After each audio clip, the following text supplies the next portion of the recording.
जीव हमारी जाति है, मानव धर्म हमारा। हिंदू मुस्लिम सिख ईसाई धर्म नहीं कोई न्यारा।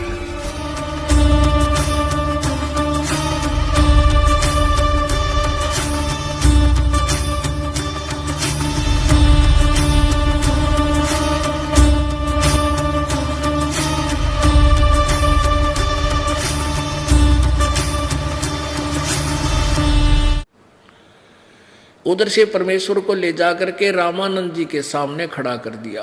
रामानंद जी ने अपना ड्रामा पूरा कर रखा था कि वो ब्राह्मण था, और ब्राह्मण यूं दिखाने के लिए कि मैंने इसको नाम नहीं दिया, ये मुझे बदनाम करना चाहता था अपनी इज्जत बचाने के लिए।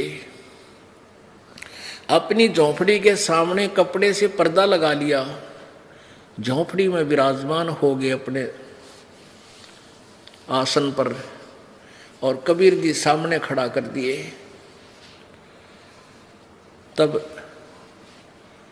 रामानंद जी ने पूछा कि तू अपने आप को खुदा कहता है? क्योंकि उन्होंने बताया ना कि परमात्मा ने वहाँ काफ़ी वार्ता की थी विवेकानंद से कि मैं वही परमात्मा हूँ, मैं पूर्ण ब्रह्म हूँ, इसलिए मैंने शास्त्रों का ज्ञान है और तुम्हें बता रहा हूँ, तुम देख लो।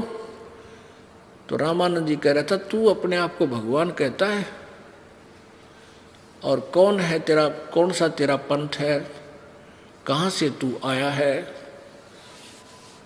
तेरी के जाति है? इस तरह विवाद करने लगा। परमात्मा ने कहा कि जात हमारी जगत गुरु परमेश्वर है पंथ, और दास करीब लिखित पड़े मेरा नाम निरंजन कंथ। परमात्मा ने कहा, स्वामी जी यदि मेरा नाम पूछते हो तो मैं वो निरंजन कंत हूँ। निरंजन कंत माने पति, स्वामी, मालिक। निरंजन माने जिसका वो माया रहित। निरंजन का अर्थ होता है माया रहित, यानी निर्लेप, सब विकारों से रहित। और कंत माने स्वामी, मैं वो हूँ। यानी ये निरंजन अर्थ वैसे परमात्मा के लिए है निरंजन शब्द, लेकिन ये ज्योति निरंजन भी अपने आप को भगवान कहता है, लेकिन ये ज्योति निरंजन है। हम सोरठ कर कहीं पर इसको निरंजन भी बोल देते हैं।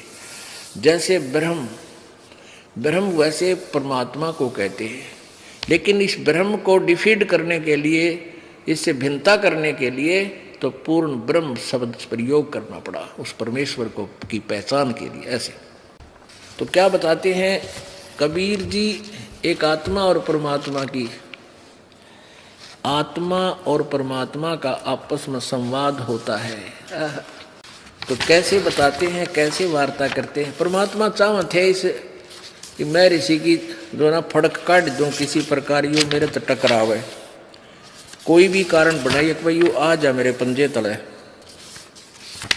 इसने सीधा कर दूंगा। क्योंकि परमात्मा कबीर जी प्रत्येक युग में आए हैं, और ये रामानंद जी वाली आत्मा सतयुग में विद्याधर नाम का ब्राह्मण था, और जो कमाली वाली आत्मा थी वो उसकी पत्नी दीपिका थी। और यही रामानंद वाली आत्मा त्रेता युग में वेदविज नाम का ऋषि हुआ, और दीपिका वाली आत्मा इसकी पत्नी हुई।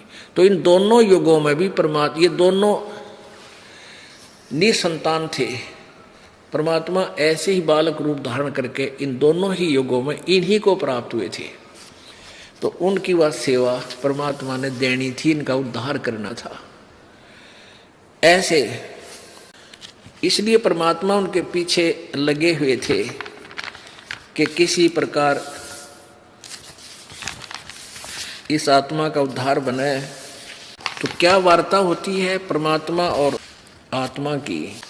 अब रामानंद जी अंदर पर्दे से के अंदर से बोल रहे हैं, और परमेश्वर की वाणी है, जो जन हमारी शरण है ताका हूं मैं दास, और गेल गेल ला गया फिर जब लग धरती आकाश।